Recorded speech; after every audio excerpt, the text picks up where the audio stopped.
Hey everyone, welcome back to Extra Rise English Podcast, the show that helps you level up your English one real conversation at a time. I am Mia. And I am Leo. So glad you are here. Okay, so today is a special one. Today we are talking about something that has personally embarrassed me more than once, and I am going to be very honest about that because I think a lot of you have been in this situation too, where you said something in English that you meant to be perfectly polite, respectful even, and the other person looked at you like you had just said something offensive. And you had no idea why. No idea, zero, because in your head, in your cultural context, what you said was completely fine, normal even, but in theirs, it landed completely wrong. And nobody corrected you. Nobody explained it. You just had to sit with the confusion and the slight embarrassments and move on. Which is the worst kind of mistake to make, because you do not even know you made it. Right. At least when you make a grammar mistake, someone can point it out.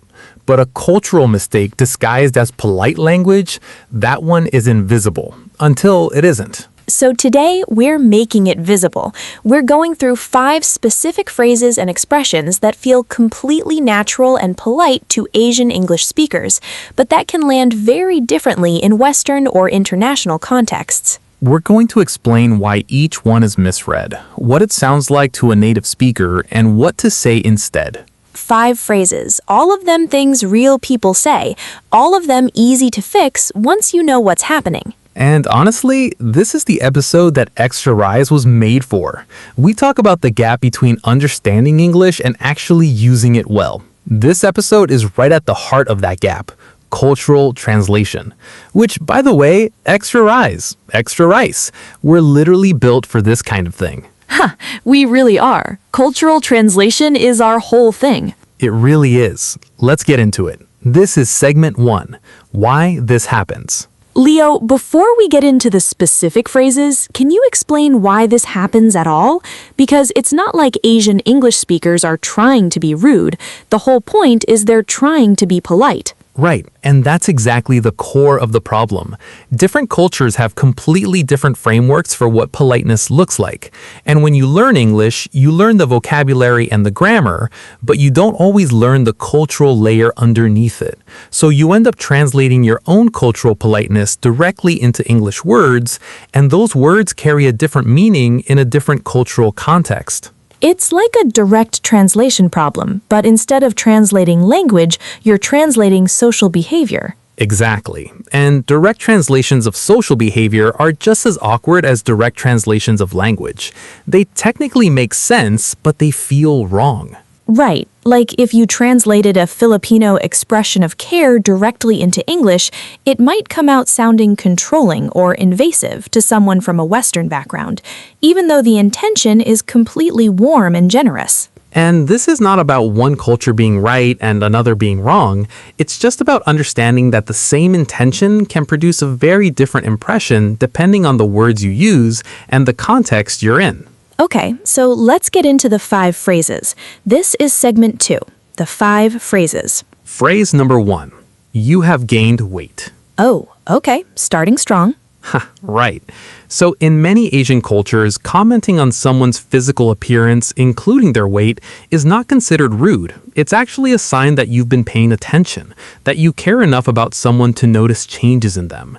It can even be a term of affection. Oh, you look healthier. You've filled out. Yes, in Filipino culture especially, saying someone looks bigger can literally be a compliment. It means they're well-fed, they're taken care of, things are going well for them. Right. But in most Western contexts and in many international professional settings, commenting on someone's weight is considered extremely personal and potentially offensive. Even if the person has gained weight, even if it's obvious, you simply do not say it.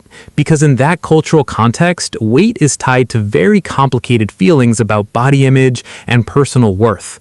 And pointing it out, even warmly, can feel like a criticism or an intrusion. So the same words, completely different landing. Completely different. And the intention doesn't matter. The impact does.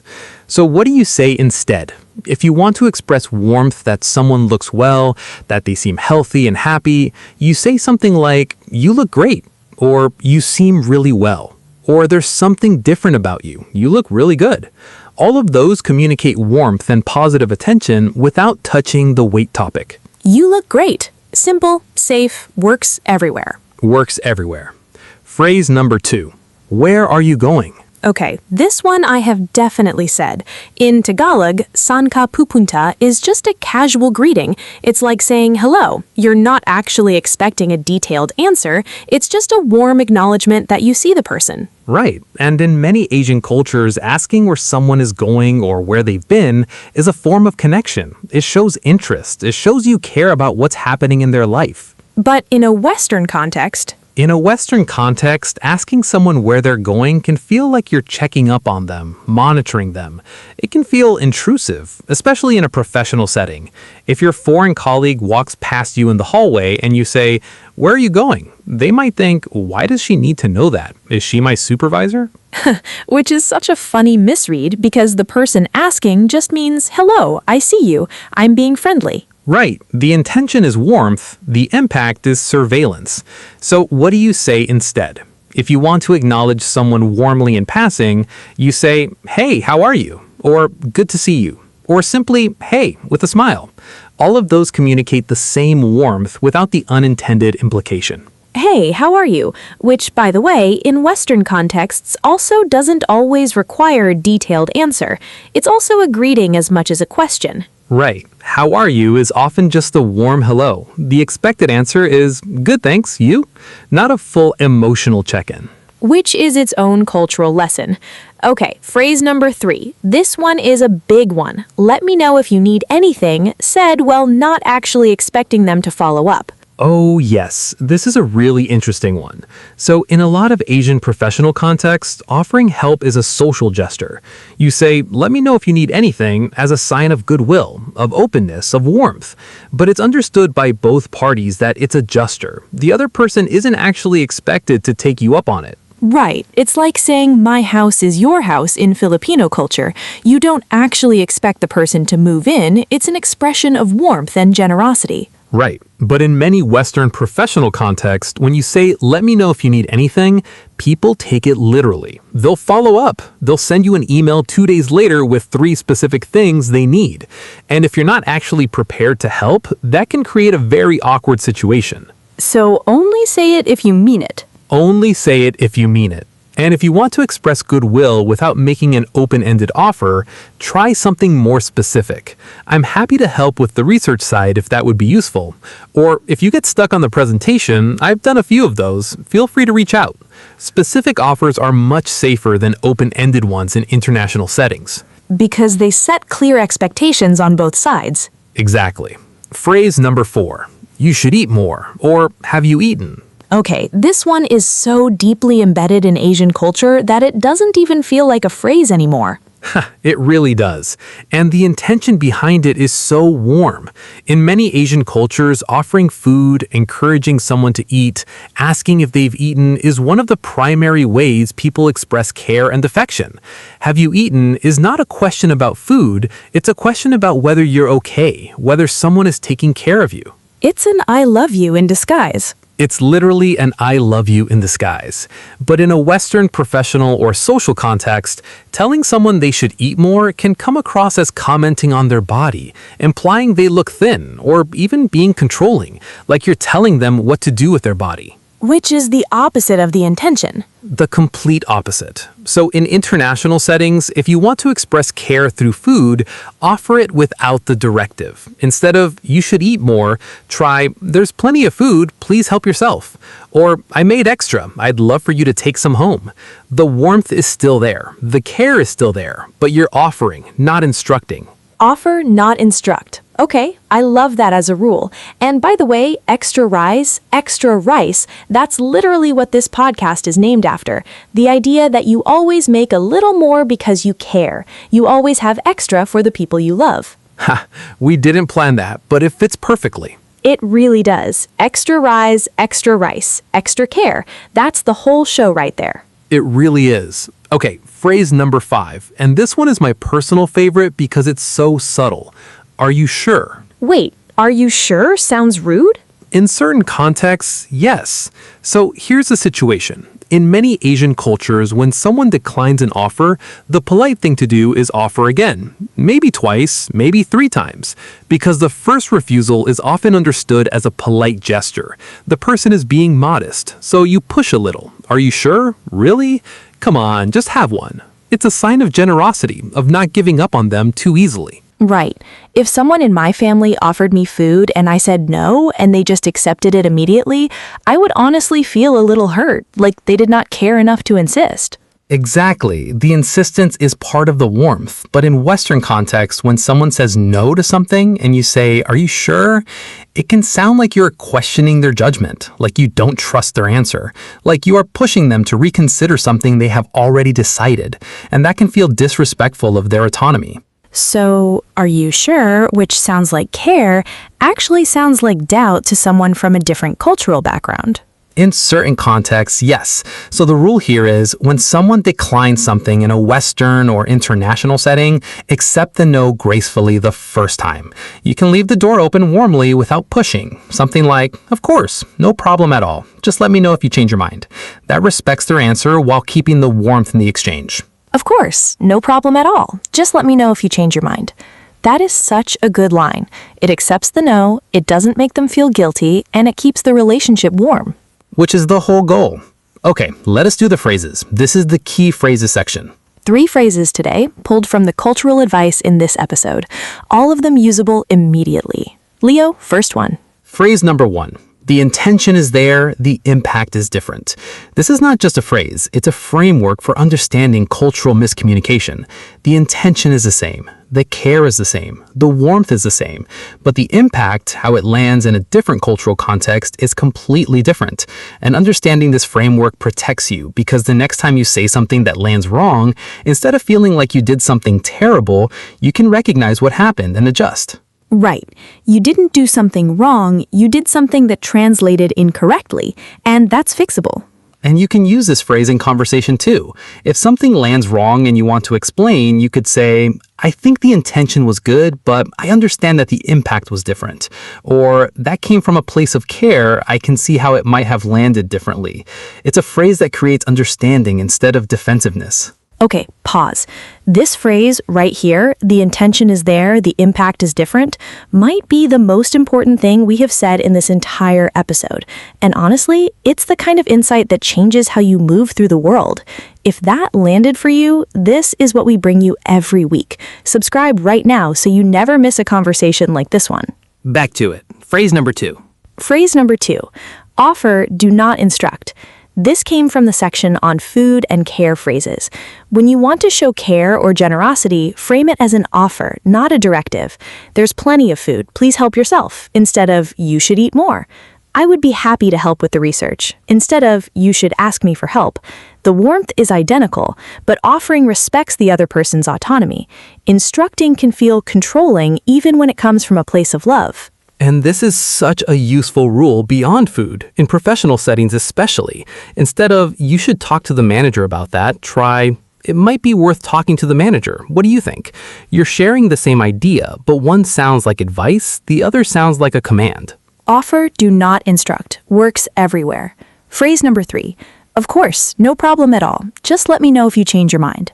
This is the graceful acceptance of a no. It does 3 things at once. It accepts the refusal without making the person feel guilty, it keeps the warmth in the exchange, and it leaves the door open without pressure. And the key phrase is, "Just let me know if you change your mind." It's so low pressure. It doesn't expect them to change their mind. It doesn't imply they made the wrong choice. It just says, the option is still there if you ever want it. Which is honestly a great approach to any situation where someone declines something. A job offer, an invitation, a suggestion. Of course, no problem at all. Just let me know if you change your mind. It's professional, it's warm, and it leaves everyone with their dignity intact. Okay, listeners, 3 phrases. The intention is there, the impact is different. Offer, do not instruct. Of course, no problem at all. Just let me know if you change your mind. Say those out loud right now. Pause. Say them. All right, segment 3, the drill. 5 cultural scenarios today instead of 3 because we have 5 phrases to practice. Leo, let's go. Ready? Ready. Okay, scenario 1. You run into a friend you haven't seen in a few months. You notice they look different. They seem like they've put on a little weight, and honestly, they look healthier and happier than before. You want to say something warm. What do you say? I would say, "Oh my gosh, you look so good. There's something different about you. You seem really happy. What have you been up to?" Perfect. He communicated the same thing, I notice you, I see a positive change, I'm happy for you, without touching the weight topic at all. You look so good. You seem really happy. Those land warmly in any cultural context. And then he immediately followed with a question, "What have you been up to?" which pulls a thread and keeps the conversation moving. Say that out loud. You look so good. There's something different about you. What have you been up to? Go. Scenario 2. You're in the office and your colleague walks past you heading to the door.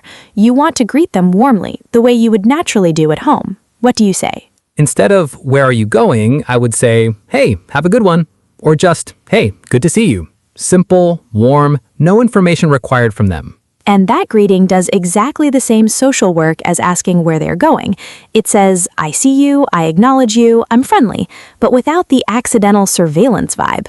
Right. Have a good one is one of those phrases that works in almost any passing interaction. Someone leaving the office, someone heading to lunch, someone you pass in the hallway. It's warm, it's brief, it requires nothing from the other person. Say that out loud. Hey, have a good one. Go. Scenario 3. You're in a meeting and a colleague mentions they're working on a big presentation next week. You want to offer help. What do you say? I would say, "That sounds like a big one. I've done a few presentations like that before. If you want a second pair of eyes on the slides at any point, I'm happy to take a look. No pressure at all." Oh, that is such a good offer. It's specific, a second pair of eyes on the slides, it's genuinely helpful, and that last line, no pressure at all, is doing so much work. It makes the offer feel safe. The colleague doesn't feel obligated to take you up on it. They can say yes or no without it being awkward. And because the offer is specific, if they do say yes, you know exactly what you're committing to. No open-ended help that could mean anything. Offer, do not instruct. Specific, not open-ended. Say that offer out loud now. Go. Scenario 4. You're at a team lunch. You brought extra food from home to share. One of your colleagues says no thank you when you offer it to them. What do you say? I would say, "Of course, no problem at all. It's just there if you want some later. No pressure." Short, warm, zero guilt. And he left it there. He didn't say, are you sure? He didn't say, just a little bit. He accepted the no gracefully and moved on. And that actually makes the colleague feel more comfortable, not less. Because when someone accepts your no without pushing, you feel respected, and you're much more likely to say yes to the next offer from that person because you know they'll also respect the no. Such a good point. Okay, say that line out loud. Of course, no problem at all. It's just there if you want some later. Go. Last one. Scenario 5. A colleague tells you they've decided not to apply for the promotion that was announced last week. You're a little surprised because you think they would be great for it, but they seem decided. What do you say? I would say, "That makes sense. You know your situation best. If you ever change your mind or want to talk through it, I'm happy to chat. But I think whatever you decide is going to be the right call." Oh, that response is so respectful. He acknowledged their decision. That makes sense. You know your situation best. He left the door open without pressure. If you ever change your mind, I'm happy to chat. And he closed with genuine confidence in them. Whatever you decide is going to be the right call. Nobody feels judged, nobody feels pushed, and the friendship is intact. And notice he didn't say, "Are you sure?" He didn't say, "But you would be so good at it though." Both of those, however intentional, would have undermined their decision. This response respects their autonomy completely. Okay, say that response out loud. That makes sense. You know your situation best. Go. All right, wrapping up. Here's your one thing from today. Politeness is not universal. The words you use to show care in one cultural context can land very differently in another, and that's not a character flaw. It's just a translation gap. Once you know where the gaps are, you can bridge them. You can keep all the warmth and the care and the genuine intention, and just deliver it in a way that lands the way you meant it to. Same heart, better words. And your assignment this week, think of one phrase you use regularly in English that you learn from your own cultural context. Ask yourself, how might this land to someone from a different background? You don't have to change everything. Just get curious. That curiosity is where real cross-cultural fluency begins. And if you thought of a phrase we didn't cover today, drop it in the comments. We read every single one, and we might just turn it into a future episode. We really might. And if this episode made you laugh or made you think, share it with someone who needs to hear it. Not because it helps us, because somewhere out there is a person who has been unknowingly creating the wrong impression with a phrase they thought was completely polite. Be the one to send it to them. That's a real act of kindness. And if you want more of this every single week, subscribe. We'll be here. All right, thank you so much for being here on Extra Rise English Podcast. And remember, Because one serving of English is never enough. see you in the next episode.